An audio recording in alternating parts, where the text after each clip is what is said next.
आज अमरवाड़ा उपचुनाव की मतगणना छिंदवाड़ा स्वशासी शासकीय विद्यालय पीजी कॉलेज में संपन्न हुई।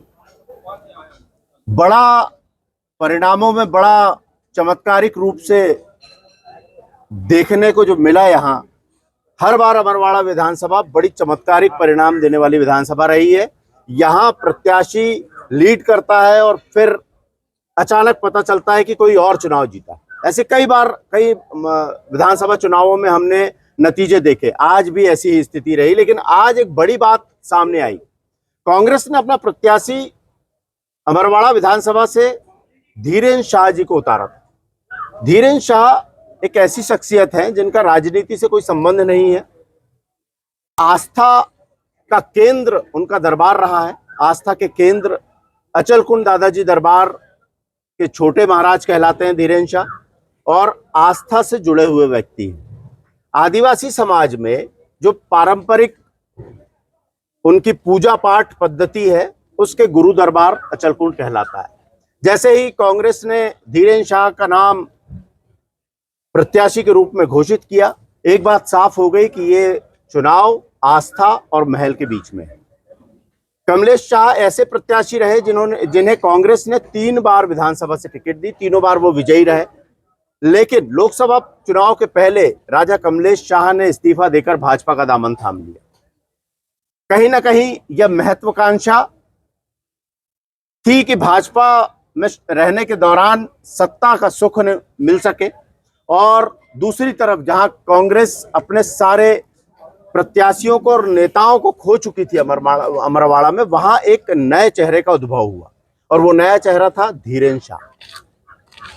अमरवाड़ा के इतिहास में आज तक का सबसे बेहतर प्रत्याशी धीरेन्द्र शाह इस चुनाव परिणाम के बाद साबित हुए हैं। धीरेन्द्र शाह केवल 3252 वोट से ये चुनाव हारे हैं। 3027 वोट से ये चुनाव हारे हैं, और ये 3027 वोट से जो चुनाव ये हारे हैं, टक्कर का चुनाव। 20-22 दिन मध्य प्रदेश की पूरी सरकार अमरवाड़ा में भाजपा का प्रचार करती नजर आई। मुख्यमंत्री 5 बार अमरवाड़ा आए इन 10-12 दिनों के दौरान, और एक बार उन्होंने अमरवाड़ा में स्टे किया। बावजूद इसके प्रदेश का हर बड़ा नेतृत्व भाजपा का अमरवाड़ा में नजर आया और चुनाव लड़ा गया। उसके बावजूद ये हार, इसे हार नहीं कहा जा सकता। एक नया नेता कांग्रेस ने अमरवाड़ा को दिया है। हम बात करेंगे धीरेन्द्र शाह से, जो हमारे साथ मौजूद है, कि क्या वो महसूस करते हैं। आप राजनीति में पहले नहीं थे, अचानक एक ऐसा समीकरण बैठा कि आपको राजनीति में आने का अवसर मिला और आपने बेहतर तरीके से चुनाव लड़ा। क्या अनुभव रहा आपका इस चुनाव के दौरान? देखिए, सबसे पहले तो मैं दादाजी महाराज का आशीर्वाद और जनता का बहुत आभार व्यक्त करता हूं, जो मेरी जनता ने मेरा इतना सहयोग किया और इतना साथ दिया और इतने स्तर पर मुझे पहुंचवाया। मैं उनका आभार व्यक्त करता हूं और बहुत बहुत धन्यवाद देता हूं मेरी अमरवाड़ा विधानसभा की जनता को। और शासन प्रशासन के द्वारा जो वो किया, हमारा लापरवाही बरती गई, और विपक्षियों के द्वारा जो इस तरह के क्षेत्रों में, आदिवासी अंचल है आपका पूरा, ग्रामीण आदिवासी अंचल है। आदिवासी अंचल में चुनाव प्रचार के दौरान क्या आपको लगा कि क्या प्रशासन भाजपा के साथ है, या ऐसी कोई स्थिति आपको नजर आई? बिल्कुल, भाजपा प्रशासन उनके साथ में ही है, और खुलेआम दारू पैसे बांट के लोगों को भ्रमित कराया गया और उनके भावनाओं के साथ खेला गया। कांग्रेस से आपके साथ बड़े नेता रहे, जीतू पटवारी लगभग 15 दिन अमरवाड़ा में रहे, उन्होंने चुनाव प्रचार किया। तो क्या लगता है आपको कि कांग्रेस ने अपनी तरफ से कोई कमी इसमें छोड़ी है? बिल्कुल नहीं छोड़ी, कोई कमी नहीं छोड़ी कांग्रेस पार्टी ने। आपके प्रचार में कांग्रेस जुटी रही? बिल्कुल। लेकिन कहीं ना कहीं जो जिले के नेतृत्व हैं, कमलनाथ जी और नकुलनाथ जी, वो प्रचार में बहुत कम नजर आए।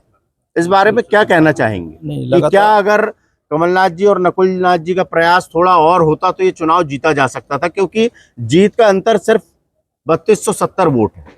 नहीं, वैसे तो लगातार सभी लोग जनसंपर्क में लगे रहे। कमलनाथ जी भी लोगों से संपर्क करते रहे, भले ही नजर न आए, और नकुलनाथ जी भी ऐसे ही उन भले ही सामने ना दिखे हो, बाकी सभी जनता से संपर्क में हर समय रहे और पूरा भरपूर सहयोग करते रहे। जैसे अमरवाड़ा क्षेत्र में आप धार्मिक आस्था से जुड़े हुए हैं और अब राजनीति में इस विधानसभा चुनाव से आए हैं, तो आगे क्या आपको लगता है कि आगे राजनीति में सक्रिय रहेंगे?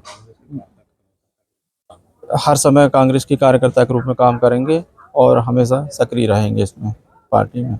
ठीक है। तो ये थे धीरेन शाह, जो एक बेहतर प्रत्याशी के रूप में अमरवाड़ा में निकलकर सामने आए हैं। कांग्रेस का एक बेहतरीन चेहरा, क्योंकि लोकसभा चुनाव के पहले कांग्रेस के कई दिग्गज नेता भाजपा में शामिल हो गए। इन हालात में अमरवाड़ा में एक अलग कांग्रेस की इसमें जगी है कि एक नया चेहरा, आदिवासियों का एक नया नेतृत्व कांग्रेस को मिला है।